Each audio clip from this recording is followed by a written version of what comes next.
Being in a trial is generally a beneficial experience.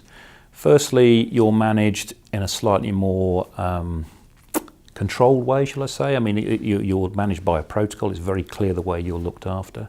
In my centre, for example, you'll be seen within a research setup. You'll be managed by my research nurses. So you're looked after in perhaps a slightly more careful way. I don't mean patients aren't looked after carefully, but perhaps more rigorous. So that patients generally like that. There's a relationship with a one doctor and perhaps a trial team, rather than just being in a general clinic being seen by lots of people. So it's more personalised to the patient. Generally, in my experience, patients that go into trials, even if they don't necessarily benefit from the trial itself, like the experience and tend to go into the next trial. So I've had patients that go into sequential trials because they feel, the other thing, you actually feel you're contributing something.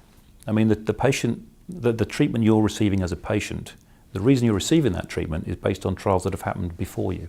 So whilst you may not benefit yourself, in 5 years' time, somebody else will be benefiting from that treatment. And the other thing, in this particular trial, there's no downside. You know, if you draw the control arm, that's standard of care. That's what you're getting anywhere. The experimental arm may be better. Now, it may not, but if either of them don't work, you're crossing over.